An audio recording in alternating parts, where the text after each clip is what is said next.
mais qui participent beaucoup à la culture universelle. Donc on se fait aussi un fort d'essayer de faire mieux connaître la culture judéo-marseillaise.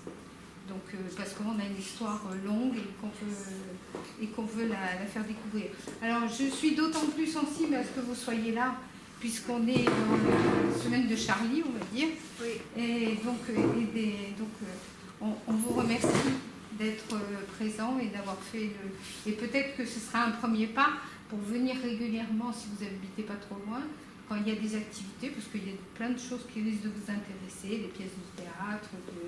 Donc c'est un centre culturel qui a des conférences, du théâtre, de la musique, par exemple, samedi soir, c'est une soirée de musique klezmer. Il n'y a pas plus sympa que la musique klezmer. Ça, ils connaissent pas. Si, moi, je connais. Tout le monde, voilà. Mais bon, la musique klezmer est la musique juive d'Europe de l'Est. Et c'est une musique que même si vous ne voulez pas danser, vos pieds ils dansent. C'est de la musique, c'est un peu russe, un peu tzigane, vous savez, c'est musique, c'est très entraînant, quoi. Donc en fait, la musique klezmer, c'est vraiment joyeux. Il faut vous dire quand même que les gens qui la jouaient, c'était des juifs d'Europe de l'Est, donc de Pologne et de Russie, qui vivaient dans des petits villages, en ce moment il doit faire moins 20, et qui n'avaient pas grand-chose à manger et tout. Et donc en fait, ils essayaient de transcender par la musique, par la prière, par la... Enfin, c'était surtout de danser, de chanter, qui permettait d'oublier tout ce qui n'est pas très agréable dans la vie. Donc en fait, vous avez souvent entendu parler des racidiques, qu'on voit les juifs qui dansent. Vous avez vu Rabbi Jacob, violon sur le toit. Voilà, c'est la même culture. L'idée, c'est que quand la vie va mal, il vaut mieux chanter et danser que de faire un peu comme les Français, comme nous tous, de râler et d'attendre que ça aille. Mais là, justement, peut-être qu'avec des épisodes comme ceux qu'on a passés, qu'on vient de traverser, ça développe l'instinct de survie et de précarité, et on a plus envie de s'amuser souvent. C'est souvent comme ça, vous savez, dans les pays où il y a la guerre, les gens profitent plus de la vie. Donc peut-être que les Français vont moins râler. Espérons, en tout cas, espérons qu'ils seront plus solidaires, et c'est ce qu'on espère aussi en vous recevant. Je ne sais pas si pour venir, vous êtes passé par la rue Breteuil. On est allé. Alors, je vous explique, Martine, on a fait une journée sur le judaïsme. Oui. Donc ce matin, les juifs, la synagogue libérale. Et là, on était rue Breteuil.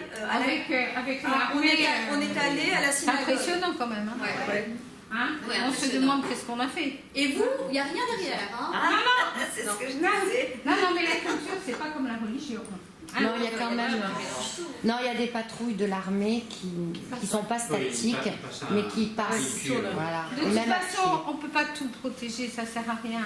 Je veux dire. Donc, nous, c'est les écoles en premier lieu qui sont protégées. Voilà, on protège les enfants, c'est tout ce qu'on demande. Parce que vraiment, ça. Mais le reste, après, écoutez, ça ne sera pas notre job, ça nous arrive. Donc, mais comme maintenant, ça peut arriver à tout le monde. Donc, simplement, espérons qu'il va se passer quelque chose pour que les gens prennent conscience et qu'on fasse attention les uns aux autres. C'est ce qu'on espère de vous, de nous, de tout le monde. Parce que vous avez entendu aussi que beaucoup de juifs ont envie de partir en Israël. Et je pensais à ce que vous aviez dit mardi dernier, parce qu'on en a parlé mardi dernier déjà de ça. Et... Donc, pourquoi simplement, donc moi j'ai 2 enfants, j'ai un enfant qui a décidé de partir en Israël. Et je lui dis, mais pourquoi tu veux partir? Tu as été éduquée ici, ta vie c'est ici, qu'est-ce que tu... Il me dit, maman, j'en ai marre d'accompagner mon enfant à l'école et que depuis qu'il est né, devant la porte, il y a un policier pour surveiller l'école. Oui, mais sincèrement. C'est pas possible. Ce gamin, enfin, mon petit-fils, donc, il n'a jamais vu une école sans policier. C'est pas normal. Toutes les autres écoles, il n'y a pas de policier. Mais on sait bien aussi. On sait bien aussi. Oui, mais c'est vrai, mais enfin, les écoles, les enfants devraient être tranquilles. En Israël, à Jérusalem et à Tel Aviv, il y a des attentats aussi. Oui, il y a des attentats, mais c'est un pays en guerre. Oui, donc ils vont dans un pays en guerre. Je ne sais pas pourquoi ils ont choisi d'aller en Israël. Je veux dire, je ne veux pas parler. Je dis simplement qu'ici, ils se sentaient mal à l'aise. Et que je peux me permettre, avaient... je peux me permettre. Simplement, pourquoi? Parce que ça soulève un débat plus lourd de dire pourquoi à l'heure actuelle un grand nombre de Juifs de France désirent partir vivre en Israël. Alors déjà, pas tout le monde va en Israël. Il y en a qui émigrent au Canada, il y en a d'autres en Australie, il y en a d'autres aux États-Unis. Mais bon, c'est vrai que la majeure partie va en Israël. Parce qu'il faut savoir, et d'ailleurs même les politiques l'ont dit, les chefs de la communauté l'ont dit, depuis le drame d'Ilan Halimi, de Mohamed Merah, les Français ne se sentent plus chez eux. Ils ont l'impression qu'en France, ils ne sont plus désirés. Et quand on n'est plus désiré quelque part, on retourne vers un endroit que l'on considère comme, on va dire, la deuxième moitié de notre patrie. Vous comprenez? Alors bien sûr, tout le monde sait que Israël est un pays, c'est malheureusement, qui est en guerre, qui connaît le terrorisme, parce que là-bas, les gens vivent et les enfants naissent éduqués aux attentats suicides, à ce genre de choses, etc. Mais à l'heure actuelle, la question qu'il faut poser, c'est de se dire pourquoi les Juifs de France partent et qu'est-ce qu'il faut faire pour qu'ils ne partent pas. Parce que quand on assiste à l'attentat de Charlie Hebdo, c'était une catastrophe. Vraiment, ça nous a tous marqués. Charlie Hebdo, ce sont des gens qui sont morts pour leurs idées. Les policiers qui ont été tués, ils sont morts dans l'exercice de leurs fonctions. Les Juifs sont morts parce qu'ils sont nés Juifs. Parce qu'avant Shabbat, ils sont allés acheter une bouteille de vin, etc. Donc c'est sûr que le drame est le même pour tout le monde, mais pour les Juifs, et d'ailleurs, Bernard-Henri Lévy l'a bien dit, on peut mourir pour ses idées, c'est dramatique, c'est une catastrophe, mais de toute manière, on va être honnête, Martine, quand il y a eu cet attentat de Charlie Hebdo, nous, communauté juive, on était un peu frileux, on s'est demandé qu'est-ce qui va se passer derrière, et ça n'a pas loupé. Et les terroristes l'ont bien dit, notre cible c'était Charlie Hebdo, les policiers, parce que pour ce que ça représente dans la République, et les Juifs, parce qu'ils sont Juifs. Oui, bien sûr, parce que la police. Oui, donc, bon, en attendant, on espère qu'on ne va pas signer une dernière page du judaïsme en Provence. Le judaïsme en Provence est là depuis l'Antiquité. Les Juifs sont venus en Provence, sont venus à Marseille. Si vous avez besoin, c'est au premier étage. Hein. Les Juifs sont venus en Provence dans l'Antiquité, ils ont suivi les armées romaines, soit en esclavage quand ils ont détruit le temple de Jérusalem, soit aussi parce qu'ils avaient des professions d'interprètes, par exemple, ils travaillaient les métaux, donc les armes, etc. Donc, des fois, ils ont suivi par aussi intérêt financier, par métier, profession, etc. Donc, ils sont arrivés en Provence, dans l'Antiquité, et à Marseille, on atteste d'une vie juive qui commence à naître dès le 5e siècle. Donc, on trouve des références et des écrits. On a trouvé une espèce de lampe à huile avec le dessin d'une menorah qu'on a trouvé à Orgon, pas très loin, qui atteste qu'il y avait des Juifs dans le coin, quoi. C'est la trace la plus vieille qu'on ait trouvée. Après, il y a des choses à Arles. Et puis ensuite, à partir du XIe siècle, à Marseille, il y a une communauté organisée. Elle est tellement même importante à ce moment-là qu'il y a même deux communautés. Il y en a une dans la ville basse et une dans la ville haute, comme on disait. Et ça représente 20% de la population marseillaise de la période, ceci jusqu'au XIVe siècle.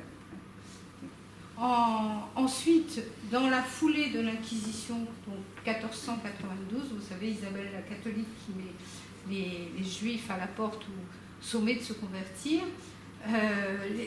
l'ensemble des rois chrétiens font à peu près la même chose. Donc, en Provence, ça met un petit peu plus de temps. Le roi René, il n'a pas trop envie, etc.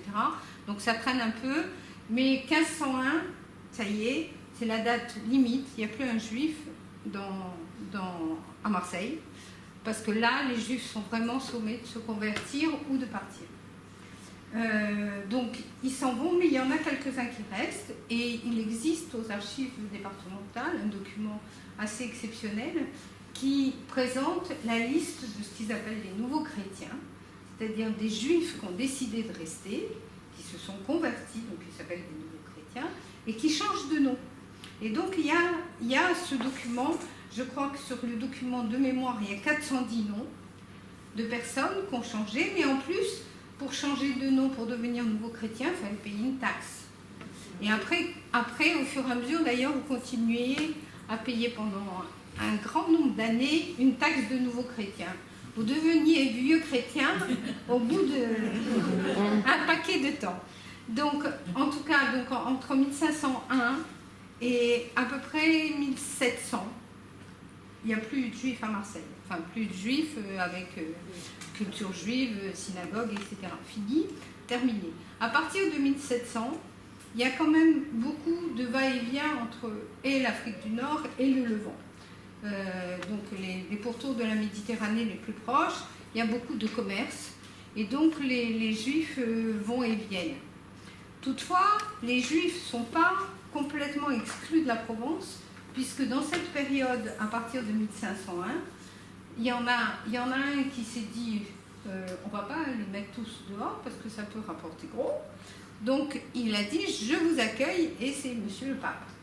Donc vous savez qu'on avait un pape en Provence entre 1500 justement, un peu avant même, et jusque quasiment avant la Révolution française. Et donc en Provence, donc à Cavaillon, Lignes-sur-Sorgue, je suppose qu'un jour vous aurez l'occasion d'aller visiter ce qu'on appelle les carrières.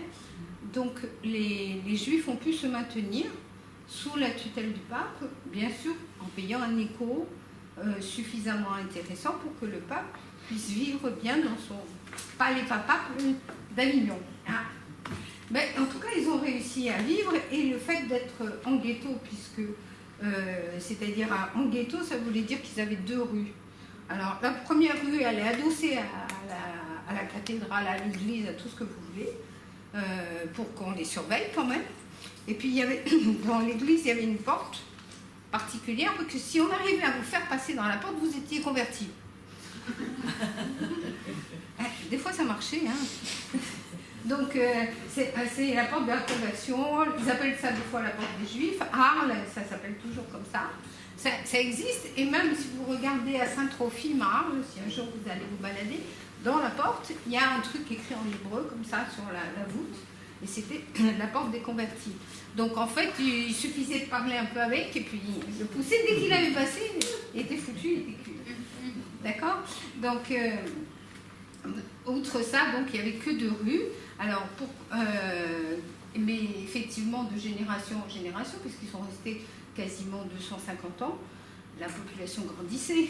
Alors, comme ils ne pouvaient pas changer de rue, puisqu'ils n'avaient pas d'autres endroits, ils ont commencé à monter des immeubles. Et dans les ruelles d'Avignon, près de la synagogue, si vous allez voir, de Cavaillon et tout, il y a vraiment des maisons de guingois, je veux dire. C'est-à-dire le premier étage, il est à peu près là, le deuxième, il est un peu penché comme ça, le troisième, alors ça tient encore un peu, il y en a quelques-unes, et parce qu'il n'y avait que cette possibilité, puisqu'on ne pouvait pas aller en surface, il fallait aller en hauteur. Donc ils ont fait les premiers immeubles. Et donc l'avantage quand même, c'est que restant entre eux, ils n'ont pas perdu la langue. Donc il y avait une langue qui était spécifique aux Provençaux, qui était en fait un hébreu matiné du provençal qui s'appelle le chouadite.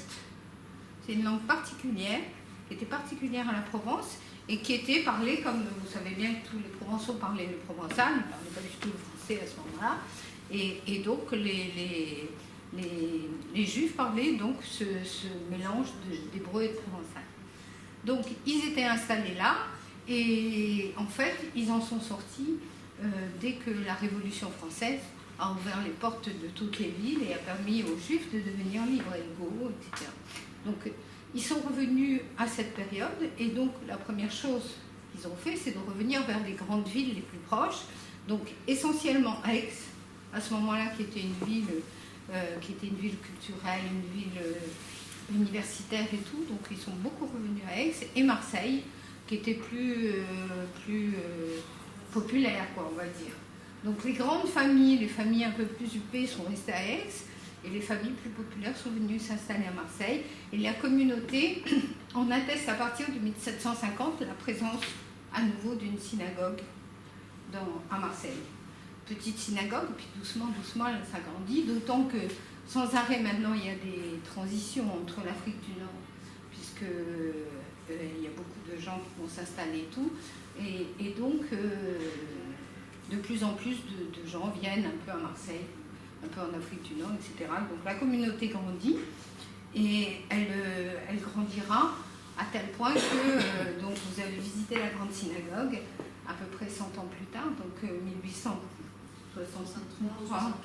Voilà, la communauté décide d'avoir un édifice qui soit à la mesure de ce qu'elle est et donc construit la grande synagogue qui a été construite par des dons de donateurs personnels. Donc, on a dû vous raconter ça. Donc, la synagogue s'installe dans un quartier qui était à ce moment-là un quartier où la population juive habitait. Aujourd'hui, la population juive, elle s'est répartie sur tous les quartiers, comme tous les Marseillais, quoi. On ne peut pas dire qu'elle soit aujourd'hui autour de la grande synagogue. Même, il y a assez peu de gens qui habitent dans ce coin-là. Et la synagogue, c'est pas l'endroit, la grande synagogue, qu'on appelle, c'est pas la synagogue la plus pleine de Marseille. Parce que c'est pas là où habitent le plus de gens. Si vous voulez voir vraiment des synagogues pleines, vous allez dans les quartiers, par exemple à celle de Yavne, à côté du conseil général, là, il y a une synagogue, où vous allez à côté du château des Fleurs, au Prado, elle est pleine aussi. Et boulevard Michelet. Hein? Et boulevard Michelet. C'est ça, c'est celle le Prado. Prado. Celle du Prado des Fleurs. Il y en a plusieurs. Ouais. Il y en a 40, je sais, mais la grande qu'on voit, c'est ça, qui est à Traim, ouais. C'est celle qui est la plus pleine de Marseille, je crois, effectivement. Donc voilà. Donc grosso modo, la communauté se reconstruit au fur et à mesure, et elle se reconstruit donc à partir de la fin du 19e siècle, d'abord avec les Alsaciens. Vous savez qu'à un moment, l'Alsace-Lorraine a été piquée par les Allemands, et beaucoup de Juifs vivaient là-bas. C'était même, et donc, ils n'avaient pas du tout envie d'être allemands, donc ils ont décidé de partir. Et donc, beaucoup sont arrivés en Provence. Donc, c'est comme ça qu'on a des noms imprononçables pour nous, qui arrivent ici et qui font souche. Donc ça, c'est les premiers arrivants.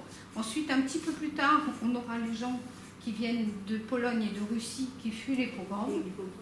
Tous ceux qui aussi, par exemple, au départ, ils escomptaient aller vers New York, et puis les bateaux, puisque à ce moment-là, les bateaux pour New York passaient par Marseille.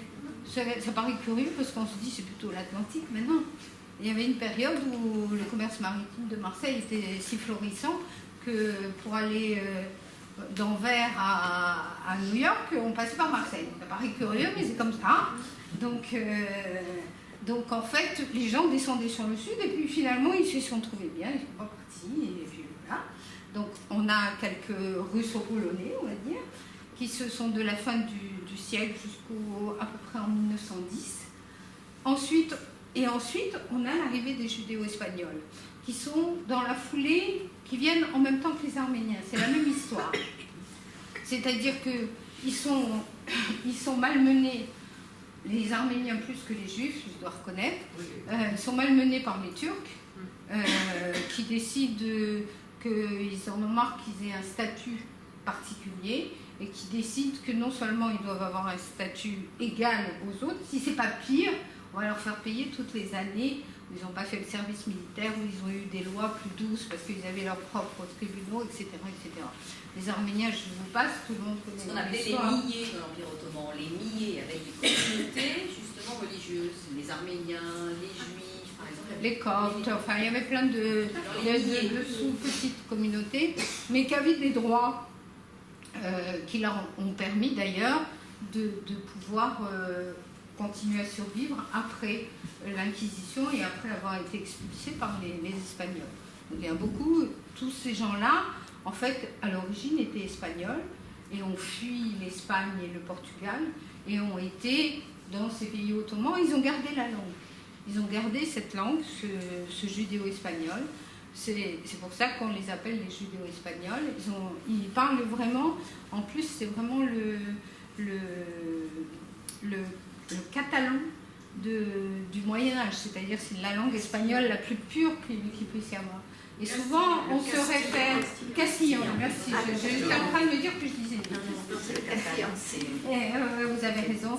Et souvent, donc, on se réfère à la langue, au judéo-espagnol, pour retrouver des mots de la langue castillane, puisque la langue est restée plus pure que après, elle a un peu évolué, etc. Donc, et ils arrivent, donc ils fuient les Turcs, ils fuient. Alors souvent les hommes fuient la conscription, puisque pour les Juifs, les Arméniens, s'ils n'ont pas été tués et tout, c'est le service militaire, c'est à partir de 17 ans et c'est 7 ans. Donc 7 ans. Pour les Turcs, c'est 3 ans, mais pour les autres, c'est 7 ans. Donc, ça fait les jeunes Turcs, hein. C'est à l'époque du gouvernement jeune turc. Donc, ça fait beaucoup. Donc, souvent, les familles, quand un gamin a 16 ans, et si jamais on a la chance d'avoir un oncle quelque part ailleurs, on envoie le jeune chez l'oncle, les filles restant à la maison, mais les garçons partant pour ne pas faire le service militaire, pour éviter de faire ces 7 ans qui ne servent à rien, et où en plus ils étaient largement brimés. Dès qu'on savait qui ils étaient. Donc, arrive comme ça, à Marseille, beaucoup de jeunes qui sont montés sur les bateaux en sachant qu'ils allaient retrouver, alors pas un oncle peut-être, mais quelqu'un de leur ville ou qu'on leur a donné l'adresse et tout. Il y avait un bar à Marseille qui était le bar où on se retrouvait. Vous savez, on échange les adresses. Dans toutes les villes comme ça où il y a beaucoup d'immigrés, il y a toujours le bar. Le point de rendez-vous, on vous dit, écoute, tu ne sais pas où tu vas, dès que tu sors de la gare du bateau, tu vas dans ce bar, tu attends, tu verras bien, tu demandes. Et dans le quartier de l'Opéra. Tu auras tout de suite, ça s'appelait le bar Léon, donc, qui était à l'Opéra. Donc, ils allaient là et on leur disait... Il y avait une histoire, vous ne vous rappelez pas, le monsieur l'autre jour nous a raconté ça, que les gens qui débarquaient, les jeux qui débarquaient, écorcher un mot, je ne sais plus lequel, si c'était le nom du bar, ou sans dire qu'ils étaient juifs, mais à la façon dont ils prononçaient le mot, on les envoyait. Le taxi savait tout de suite où est-ce qu'il fallait les... Ah oui, ça parce qu'ils prononçaient très mal. Donc, ils arrivaient là, et donc, tout le temps, s'installaient, puisqu'à ce moment-là, on louait, enfin, maintenant, c'est plus la mode, hein, mais on louait des chambres de partout. Enfin, il y avait tellement de passages à Marseille qu'on vous louait des chambres. Ma grand-mère qui est décédée à Saint-Victor, elle avait toute une famille juive qui habitait chez elle. Et ma mère, qui a 94 ans, m'a toujours parlé de la douleur qu'elle a ressentie aujourd'hui. Quand les Allemands sont venus prendre dans la maison de ma grand-mère, les Juifs, Esther, et donc ils ont tué le mari qui était aveugle, enfin toute sa famille, pour les porter dans les camps. Elle en parle encore aujourd'hui. Et elle avait des chambres meublées. Oui, c'était le fond de l'appartement de ma grand-mère. Oui, en fait, c'était très à la mode à ce moment-là. Comme il y avait vraiment beaucoup de passages et les gens ne restaient pas très longtemps, il n'y avait quasiment pas de location comme on trouve maintenant. C'était des meublés ou des fois avec pension carrément, c'est-à-dire qu'on vous donnait à manger. On vous donnait aussi à manger, donc les gens s'installaient, les jeunes, donc ils arrivent là, et puis ils découvrent l'environnement marseillais. Arrive la guerre de 14, et donc ils ne sont pas français à ce moment-là, ils n'ont pas demandé la naturalisation, mais ils s'engagent, et vous verrez, vous avez un panneau là, qui vous raconte l'engagement justement de ces judéo-espagnols qui décident de partir dans la Légion étrangère et qui décident de faire l'armée, qui sont un peu surpris de ce qu'ils vont y voir, etc.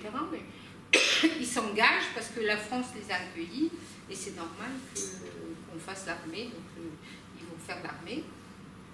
Et ils reviennent et ils sont, j'en parlais l'autre fois, ils sont surtout commerçants.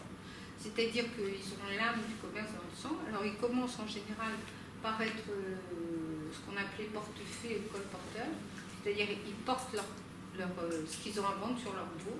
Ça se faisait à ce moment-là. Je crois que maintenant ça se fait plus. Je crois que à part les mecs qui sont des hommes sandwich en disant qu'ils vendent, il n'y a plus de gens qui transportent la marchandise, qui vendent aussi un peu les places, des fois sur les plages. Donc ils transportent leurs marchandises, et puis quand ça va un peu mieux, ils deviennent forains, et puis quand ça va un petit peu mieux, ils achètent un petit échoppe, tout petit magasin, puis après un plus grand, etc. Et puis après on installe le frère, etc. Et la famille en général se recompose doucement. Et ce qui est particulier pour les judéo-espagnols, c'est qu'en général, ils voulaient travailler beaucoup parce qu'il fallait s'intégrer, vivre, gagner de l'argent, etc. Et donc, ils n'ont souvent pas le temps pour les rencontres matrimoniales. Et donc, c'est la période où il y a encore des marieurs, des marieuses plutôt. Et on essaye en général de les marier avec une jeune fille d'origine judéo-espagnole. Et toutes ces générations qui sont arrivées jusque dans les années 30 à Marseille sont en général mariées entre judéo-espagnols. C'est-à-dire que la jeune fille, elle parle aussi le judéo-espagnol et elle connaît les coutumes judéo-espagnoles, les recettes. C'est très important, la cuisine. Donc, et connaît toutes ces traditions judéo-espagnoles. Donc, mais c'est pareil avec les Corses, c'est pareil, tout le monde fait comme ça à ce moment-là. C'est aussi une période où on fonctionne comme ça. On fonctionne en tribu, quoi, en fait, en gros. Donc, ils s'installent et puis ils grossissent donc, dans le commerce. Une autre particularité, c'est que les femmes se mettent au travail tout de suite. C'est-à-dire, pas comme les femmes nord-africaines qu'on verra un peu plus tard dans les années 60 qui vont arriver et dont les femmes les plus âgées ne travaillent pas. Là, qu'elles aient même 60 ans, elles se mettent au travail et elles travaillent au commerce. Alors, elles tiennent la caisse ou elles faire les achats, ou je ne sais pas où les comptes, ou je ne sais pas quoi, mais elles travaillent. Toutes les femmes judéo-espagnoles travaillent. Il est hors de question d'imaginer que quelqu'un ne travaille pas. Et d'abord, il faut travailler pour que la famille doit prospérer. C'est comme ça, c'est dans la logique. Je disais l'autre fois que dans la tradition juive aussi, on a une habitude, c'est qu'on a deux obligations. C'est qu'à partir de 4 ans, n'importe quel parent a pour obligation d'apprendre à son fils ou à sa fille de savoir lire et de savoir nager. Nager, vous imaginez pourquoi? Lire, c'est parce que c'est dans la culture. Donc maintenant, ça paraît normal de savoir lire à 4 ou 5 ans ou 6 ans. Mais imaginez au Moyen-Âge, surtout pour une fille, de savoir lire. Qui c'est qui savait lire? Pour une fille, personne. Mais ça fait partie de la culture juive parce qu'on voulait que les enfants n'emmagasinent pas toutes les infos comme ça. Tout ce qu'on leur dit, ils ne le prennent pas comme ça, qu'ils sachent lire et qu'ils puissent raisonner. Donc c'est la base de la culture juive.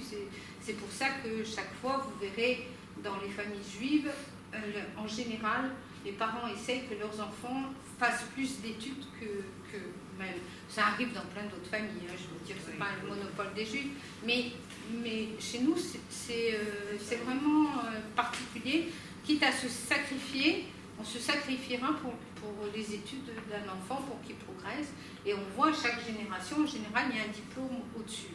Maintenant, vous me direz, les diplômes, comme ils sont moins reconnus, peut-être que ça change un peu, puisqu'on ne sait plus quels vont être les métiers de demain, donc on ne sait même plus vers quoi orienter nos enfants, parce qu'on n'est pas sûr que s'il a le bac plus 5, ça lui servira à quelque chose. Mais ça va changer, on va trouver une autre philosophie, mais l'idée c'est ça. Donc ils arrivent, ils s'installent, donc ils sont dans le quartier de l'Opéra, ils montent aussi bien une association sportive qui s'appelle l'Étoile de l'Opéra d'ailleurs. Ils montent tout un réseau d'entraide, c'est-à-dire il y a une espèce de restaurant du cœur avant l'heure, si vous voulez, où les gens qui n'ont pas d'argent peuvent venir manger. Ils savent qu'ils trouveront toujours de la soupe. Il y a aussi un service médico-social, c'est-à-dire qu'il y a des médecins qui viennent faire des temps gratuitement pour vérifier que vous n'avez pas, parce qu'à ce moment-là, il y avait des maladies qui traînaient. C'est ça, donc ils venaient détecter, etc., soigner, mais surtout les enfants. Et il y a une espèce de, on appelait ça les œuvres de Liette ou de machin, c'est-à-dire que les femmes les plus riches se réunissaient, tricotaient, et puis donnaient les chaussons, les machins pour les les enfants les moins riches. Enfin, je crois que ça existait, ça s'appelait des ouvroirs. À Marseille, ça existait. C'est fini. Oui, non, mais c'est ça. Mais je veux dire que là, c'était interne à la... Et on entraidait comme ça les gens. Donc la communauté grandissait. Donc ils montent comme ça des associations pour accueillir les autres étrangers. Ils montent une synagogue qui leur est particulière où on chante en judéo-espagnol.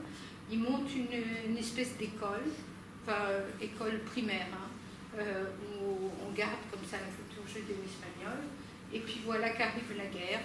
Donc là, on est à quelques jours de la grande rafle de Marseille, je suppose que vous savez. On n'en a pas parlé, si on peut. D'accord, donc le 23 janvier 1943, enfin dans la nuit du 22 au 23, c'est un vendredi soir. Si les Juifs n'étaient pas si religieux qu'aujourd'hui, enfin autant religieux qu'aujourd'hui, ils étaient à ce moment-là, ils étaient moins. Mais enfin, en général, le vendredi soir, c'est le soir où les familles se reconstituent. C'est un peu comme le dimanche midi chez les chrétiens. C'est-à-dire c'est le repas familial. Donc le vendredi soir, et donc c'est ce soir-là que la Gestapo et la police française a choisi pour faire visiter toutes les maisons systématiquement du quartier de l'Opéra et du Vieux-Port pour faire vraiment du systématique.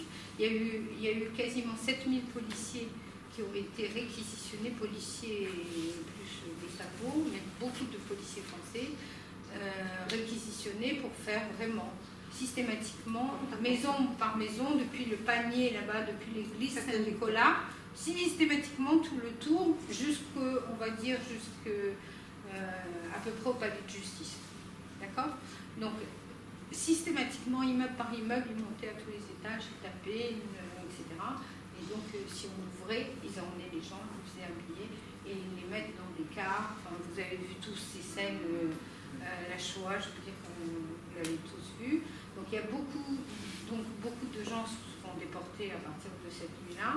Et dans les déportés, plus de 60% sont des judéo-espagnols. C'est-à-dire, en fait, c'est vraiment, la grande rafle a été sur le quartier de l'Opéra. L'Opéra et le Vieux-Port, mais comme eux avaient c'était leur quartier de prédilection, ils se sont fait tous ramasser un par un. Ceux qui habitaient par exemple à Beaumont, je sais pas moi, à la Blancarde, etc. Après, il y a eu des rafles, des rafles plus ponctuelles, on avait le temps de prévenir les gens, etc. Donc les gens se sont fait moins prendre. Mais là, ça a été du systématique. Un soir où en général on était à la maison, c'était la première rafle. C'était les Allemands venaient, la zone venait d'être occupée, quoi. On était juste quelques mois avant, on était en zone libre, donc ils n'ont pas imaginé que ça serait possible. Et donc là, ça a été une hécatombe. Quasiment 2000 personnes en 2 jours ont été raflées et ont mis tout de suite en déportation, mais même les bébés, donc ça, je vais vous raconter, vous savez. Alors, vous avez un panneau là qui s'appelle les déclarations 41. On ne lit pas tout bien, mais regardez-les. Alors, en 1941, à Marseille, on a demandé, comme dans toute la France, aux Juifs de se déclarer, s'ils étaient Juifs, de déclarer qu'ils étaient Juifs. Simplement, à Marseille, il y a eu une particularité, c'est que le formulaire qu'on devait remplir, qu'avait établi la Gestapo, n'est pas arrivé à Marseille, on ne sait pas pourquoi. Il n'est pas arrivé à Marseille en temps et en heure qui était mentionné sur les panneaux. Donc les Juifs étaient embêtés parce qu'il fallait remplir le formulaire à je ne sais pas quoi, et il n'y avait pas ce formulaire. Alors les gens qui étaient à la préfecture leur ont dit, écoutez, c'est pas grave, vous n'avez qu'à le faire sur papier libre. Donc ils ont écrit des lettres sur papier libre. Mais sur papier libre, on leur demandait s'ils étaient juifs. Enfin, ils devaient déclarer s'ils étaient juifs. Mais ils ne savaient pas très bien ce qu'il fallait déclarer. Donc, il y a des lettres où il y a écrit 2 phrases. Il y a écrit le nom et tout. Je sous-signais un tel. Déclare que je suis de race juive, par exemple. Ou un autre qui dit je déclare que je suis catholique, même si mon nom apparaît comme juif. Ou d'autres disent... donc, il y a des fois 2 lignes. Et puis des fois, il y a 4 pages. Le type, il dit oui, je suis juif, Mais mon père a fait la guerre, enfin mon arrière-grand-père a fait la guerre de 1870, il a eu la décoration de ci, de ça, de ça. Mon père a fait la guerre de 14, il a eu ça, ça, ça, ça. Mon ancêtre avait été anobli par Louis XV, et puis il raconte encore une salade. Enfin, bref, il y en a 4 pages. Et en disant, oui, je suis juif, mais je suis aussi français, j'ai fait des trucs pour la France, quoi. Bon. Donc en fait, chacun répond à sa façon. Et ces lettres qui ont été faites donc à la préfecture et déposées à la préfecture, eh bien, les employés les ont gardées parce que 2 jours après sont arrivés les fameux formulaires. Donc, on s'est dit, les lettres, on n'en veut plus, on les met de côté, vous revenez et vous remplissez le fameux formulaire. Formulaires qui sont montés à la Gestapo à Paris, dont on ne sait pas ce qu'ils sont devenus. Mais par contre, les lettres, qui servaient à rien puisqu'elles n'avaient pas été demandées, elles ont été mises dans des caisses et on les a retrouvées après-guerre à la préfecture. Et elles sont maintenant visibles aux archives départementales. Et donc il y a 3000 lettres de juifs marseillais qui racontent chacun à leur façon, et c'est très touchant, à leur façon comment ils sont juifs et comment ils se sentent français et comment ils ne comprennent pas qu'on les traite comme ça. Enfin, vous verrez. Donc il y a quelques exemples. Là, évidemment, c'est que des judéo-espagnols qu'on a pris.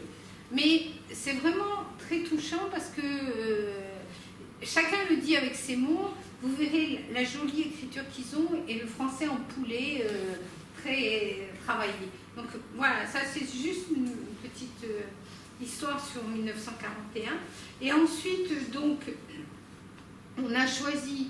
Donc dans cette exposition que vous verrez après, on a choisi ensuite 4 portraits de famille qui venaient, parce que dans les judéo-espagnols, il y a donc des gens qui viennent de Grèce, de Salonique essentiellement, des gens qui viennent de Turquie, de Smyrne et de Istanbul qui s'appelait Constantinople, et puis il y en a qui viennent de Bulgarie. C'est les quatre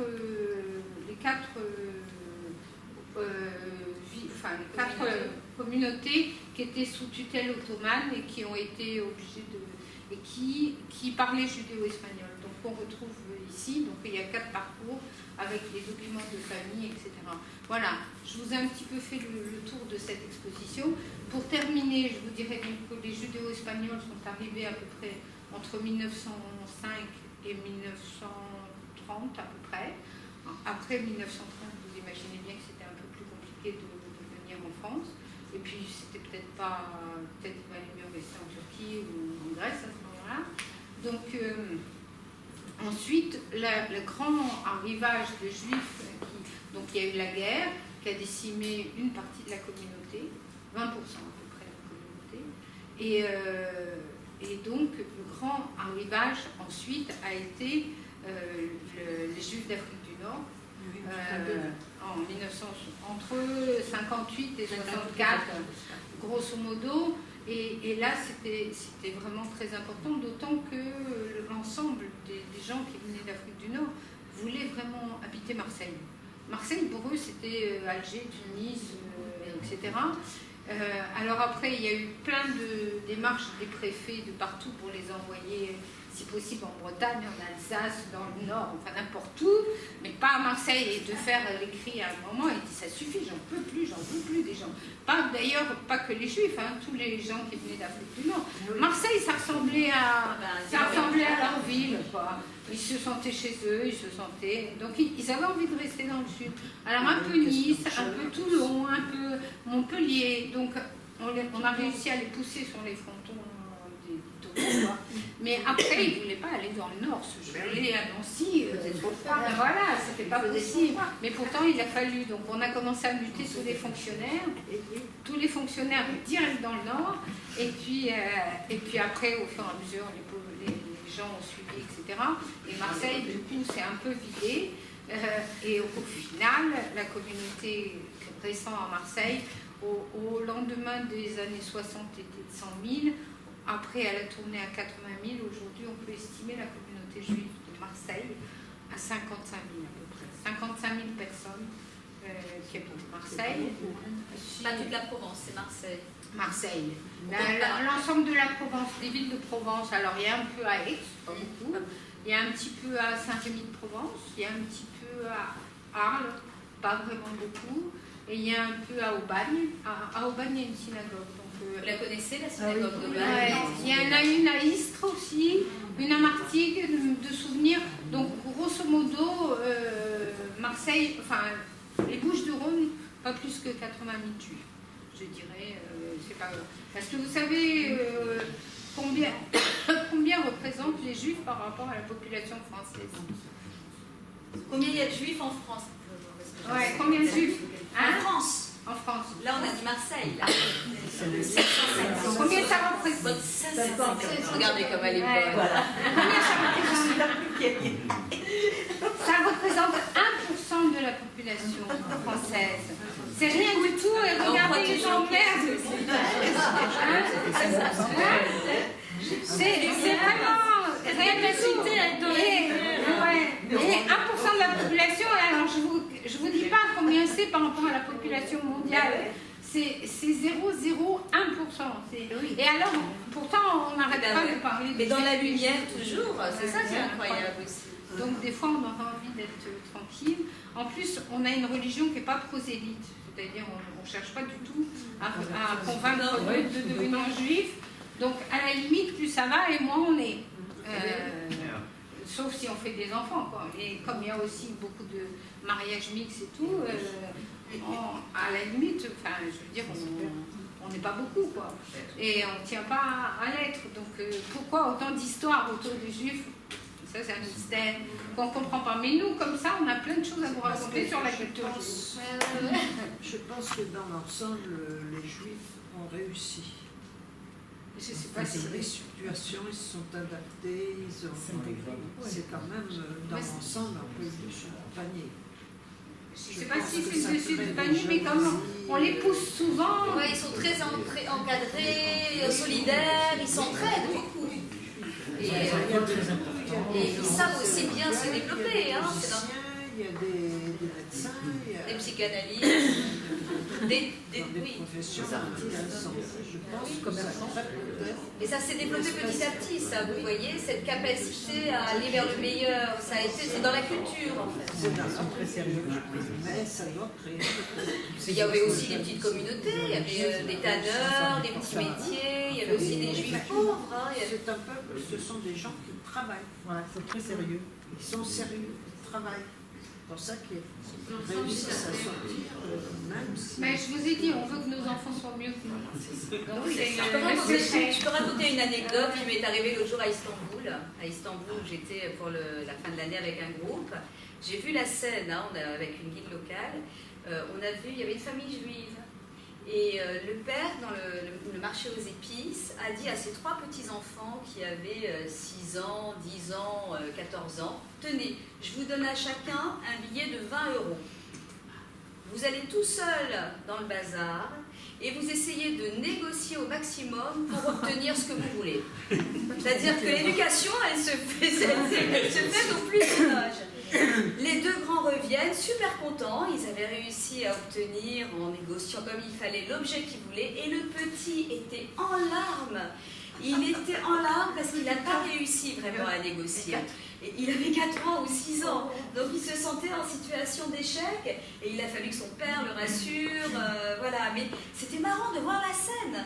C'est la guide locale qui m'a raconté ça, qui m'a dit, j'ai vu c'était des clients à moi. Elle m'a dit, c'était un groupe, j'avais une famille juive, et donc le père a dit à ses enfants, voilà, vous partez avec 20 € chacun, débrouillez-vous, mais vous me ramenez ce que vous voulez, après l'avoir durement négocié, vous devez, je crois qu'il leur a dit, vous devez baisser le prix de tant de pourcents.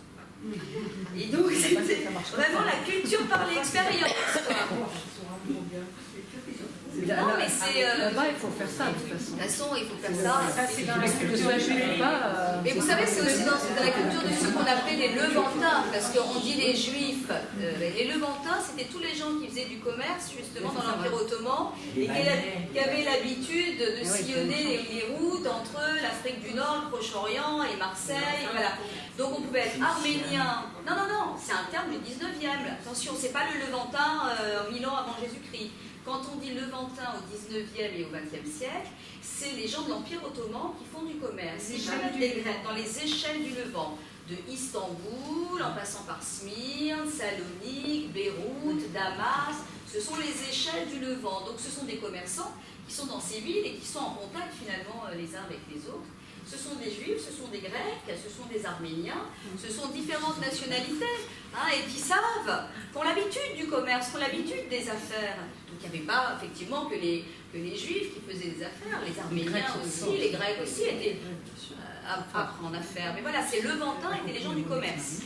Dans l'Empire ottoman, les musulmans ne faisant pas trop de près. On parlait des Arméniens, l'intégration des Arméniens, c'est très vite à Marseille en 1915. Oui, pareil. Parce que c'est des gros travailleurs. Les femmes travaillaient pareil. Les femmes travaillaient pareil. Et il fallait que les gosses progressent pareil. C'était la même chose. Il n'y avait aucun problème pour les Arméniens. Pour l'intégration, à Marseille, il n'y a aucun problème. En plus, ils étaient plus ou moins catholiques ou quoi, de la religion. Mais les gens qui arrivaient, alors, les judéo-espagnols qui arrivaient, je crois qu'il y avait un peu toutes les conditions sociales. C'est-à-dire, il y avait des petits métiers, il y avait des grands commerçants, il y avait, vous voyez, il n'y avait pas qu'une strate. Il y avait aussi des tas de petits métiers qui arrivaient ici et qui devenaient colporteurs. Des gens qui n'avaient rien et qui se sont fait tout seuls. Ouais, mais quand ils venaient à 17 ans, ils étaient d'abord. Oui, mais vous voyez, les Arméniens aussi, à la limite. Les Arméniens aussi étaient travailleurs. Donc, c'est la culture.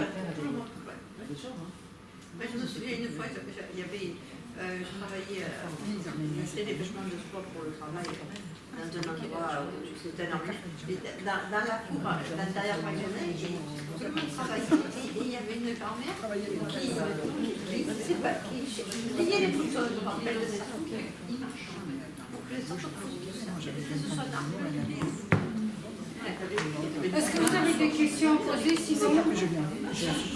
En tout cas, Dans les mariages. Hein? Dans les mariages mixtes, les enfants sont quand même juifs. Alors là, vous savez, dans la tradition juive, c'est la mère qui porte la religion. Même si le père n'est pas. Alors, si la mère est juive, normalement les enfants sont juifs. Même si le père n'est pas juif. Oui, enfin, sauf s'il n'est pas d'accord. Donc, il se débrouille. Par contre, si la mère n'est pas juive, les enfants. Enfin, si que le père est juif, a priori, les enfants ne sont pas juifs pour les rabbins. Donc, ils vont dans la synagogue libérale. Voilà. Pour les rabbins, c'est pas. Mais souvent, ce sont les enfants de pères juifs qui restent plus juifs que les enfants de mères juives.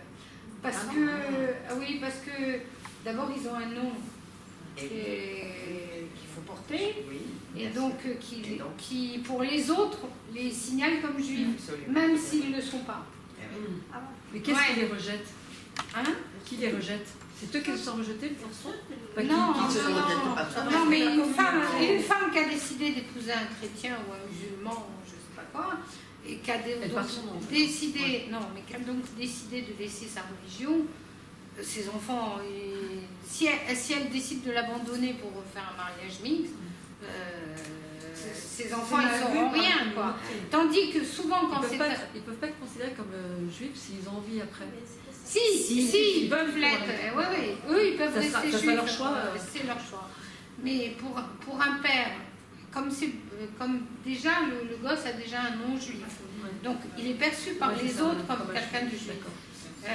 Si je sais pas moi, si le monsieur il s'appelle Israël, c'est compliqué quand même, ou Lévi, ou tous ces noms-là, et Dieu sait qu'il y en a, c'est compliqué de dire ah ben non, je suis pas juif, etc. Donc en fait, souvent les gosses décident d'adopter de toute façon la religion. Et c'est accepté par la communauté juive? Non, ils ont un chemin de croix.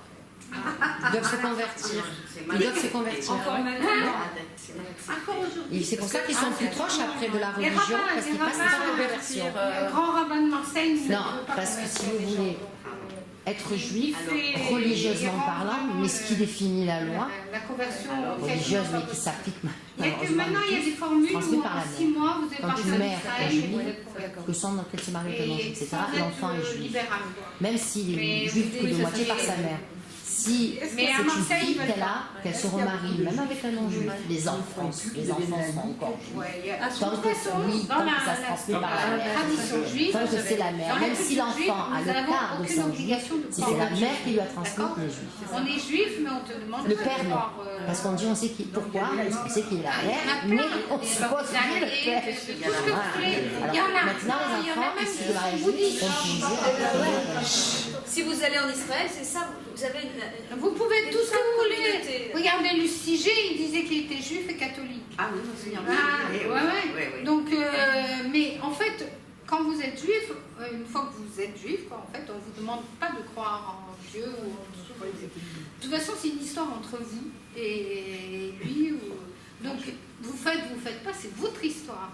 Et autant de juifs vous rencontrerez, autant de façons de vivre le judaïsme vous aurez.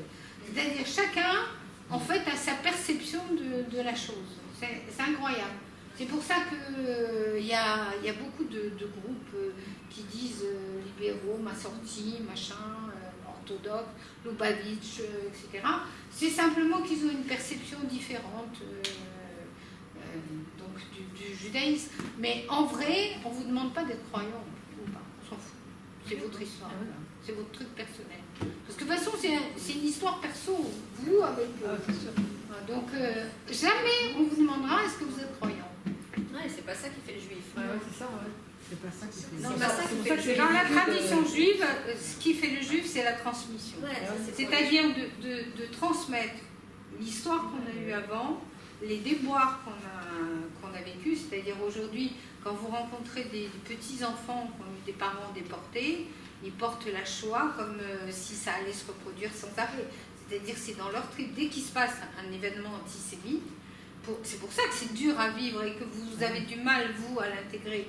Mais quand on sait que des familles ont été décimées complètement à une génération, que 2 générations après, il y a des attentats et tout, ça revient tout de suite, l'image revient.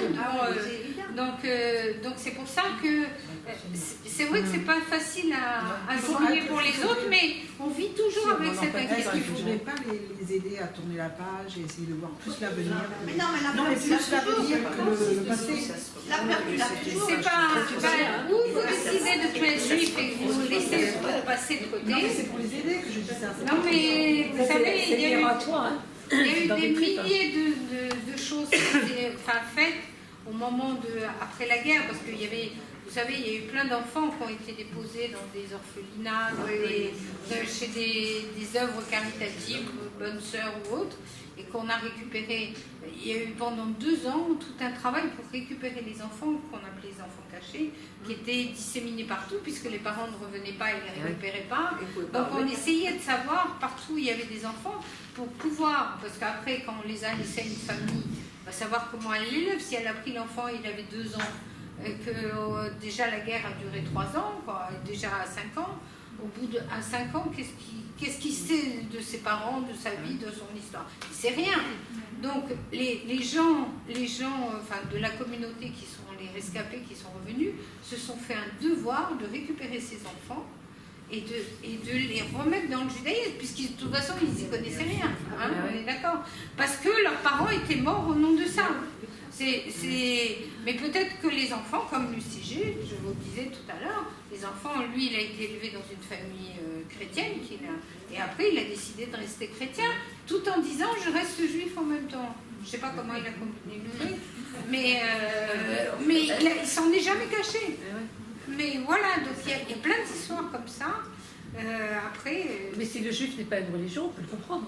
Non, c'est une façon de vivre pour moi. Voilà, donc on peut le comprendre, qu'il soit juif et qu'il soit. Je crois qu'il y a autant de définitions de judaïsme que de juif. C'est simplement une chacun le transmission, ressent dire par le mère. Bon, ben, à partir du moment où on a l'idée du père juif, on est juif. Donc la religion, c'est autre chose. Soit on l'accepte totalement ou partiellement. Pourquoi donc quand il y a 2 familles pratiquantes, juives et catholiques, ça crée un problème pour le mariage? Il y en a un autre qui doit se convertir. Oui, c'est ça. Parce qu'il y a des exclusives d'un côté ou de l'autre. C'est un peuple et pour d'autres, c'est des religions. Ça dépend de qui parle de la juifs d'origine africaine. Oui, il y a plein de couleurs, Alors ça, c'est les juifs éthiopiens, c'est les Félachas. Ils disent que le roi Salomon a rencontré la reine de Saba, et pour les Éthiopiens, la reine de Saba, elle était éthiopienne. Elle était noire, elle n'était pas yéménite, elle était éthiopienne. Donc il y aurait eu une lignée qui vient du roi Salomon et de la reine de Saba.